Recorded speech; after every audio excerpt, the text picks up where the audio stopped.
नमस्ते। आज हम विष्णु पुराण की एक बहुत ही गहरी कहानी पर बात करने वाले हैं। एक ऐसी कहानी जो एक सवाल पूछती है।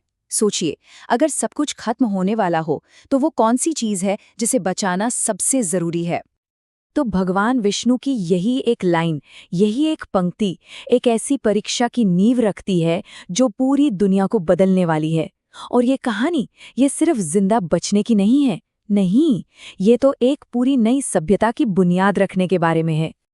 तो कहानी की शुरुआत होती है राजा मनु से, जिन्हें भगवान विष्णु खुद एक चेतावनी देते हैं।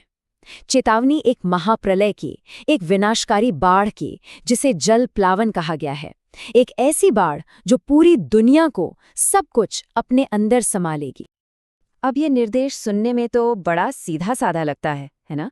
लेकिन असल में ये एक बहुत गहरा सवाल है। जरा सोचकर देखिए, जब सब कुछ खत्म होने की कगार पर हो, तो कोई ये फैसला कैसे ले सकता है कि क्या जरूरी है और क्या नहीं? तो मनु और उनकी पत्नी शत्रुपा नाव तैयार करने लगते हैं। और जैसे ही वो सामान भरना शुरू करते हैं, बस वहीं पर एक बहस छिड़ जाती है। एक बहुत जरूरी बहस कि असल में कीमती क्या है।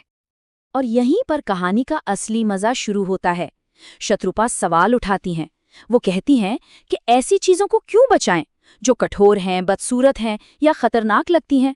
मतलब क्या कांटों, कौओं और जहरीले सांपों को भी बचाना जरूरी है क्या सच में? लेकिन मनु का जवाब वो बहुत गहरा है।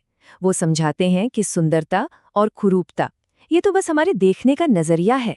वो कहते हैं कि इस सृष्टि में बनी हर एक चीज का कोई ना कोई मकसद होता है, भले ही हम अपनी छोटी सोच से उसे फौरन समझ ना पाएं। वो आगे समझाते हैं कि कैसे हमारी छोटी सोच, हमारा स्वार्थ हमें बड़ी तस्वीर देखने ही नहीं देता, जबकि सच्ची समझदारी तो इसी में है कि हम ये जानें कि सृष्टि की हर चीज, हर एक चीज एक दूसरे से जुड़ी है और हर चीज जरूरी है। तो ठीक है, नाव लगभग भर चुकी है, दुनिया पर प्रलय का साया मंडरा रहा है, और ठीक उसी वक्त मनु को एक झटका सा लगता है। उन्हें एहसास होता है कि वो सबसे ज्यादा जरूरी चीज, सबसे कीमती खजाना तो रखना ही भूल गए हैं। और ये कोई जानवर, कोई पौधा या कोई औजार नहीं था। नहीं, वो अमूर्त चीज थी, ज्ञान, यानी शिक्षा। जरा सोचिए, ज्ञान के बिना जो नई दुनिया बनती, वो बस जिंदा बचे लोगों की एक भीड़ होती। ना कोई संस्कृति, ना कोई समझ, और ना ही आगे बढ़ने का कोई रास्ता। और यहीं पर कहानी का सबसे बड़ा सबक छिपा है। बात यह है कि ज्ञान को बचाने के लिए सिर्फ ज्ञान को नहीं, बल्कि ज्ञान देने वालों को, यानी शिक्षकों को बचाना होगा। सप्तर्षि, वो 7 महान ऋषि, वो ज्ञान के चलते फिरते भंडार थे, क्योंकि असली ज्ञान किताबों में नहीं होता, वो तो उसे धारण करने वालों के अंदर जिंदा रहता है।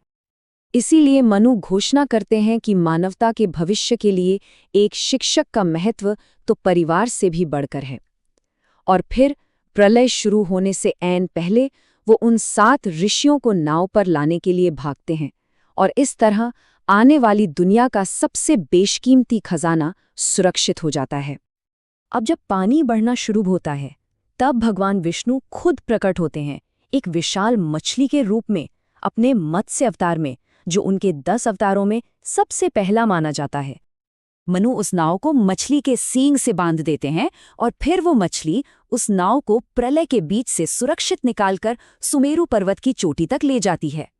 और जब पानी उतरता है, तो उनके सामने एक ऐसी दुनिया होती है जो बिल्कुल शांत है, खाली है, एक नई शुरुआत के लिए, जैसे कोई कोरा कैनवास। पहाड़ की उस चोटी पर भगवान विष्णु एक बार फिर उनके सामने आते हैं, और वो बहुत खुश हैं।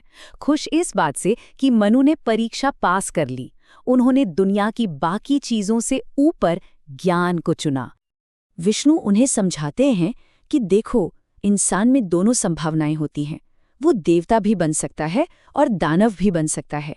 और इसीलिए ज्ञान इतना ज्यादा जरूरी है।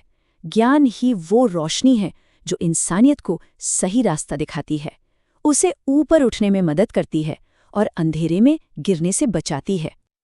और ये पक्का करने के लिए कि आने वाली नई दुनिया की नींव ज्ञान पर ही रखी जाए, विष्णु उन्हें एक आखिरी और सबसे अनमोल तोहफा देते हैं। ये तोहफा है 4 वेदों का। इन्हें इंसानियत का अल्टीमेट गाइड बताया गया है। ये वो कभी न खत्म होने वाले शब्द हैं जिनमें जिंदगी जीने के नियम लिखे हैं।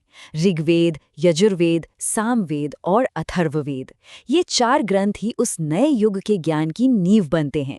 एक सही और सार्थक जीवन जीने के लिए एक डिवाइन गाइड। तो देखिए, ये सदियों पुरानी कहानी हमें आज भी एक बहुत बड़े सवाल के साथ छोड़ जाती है।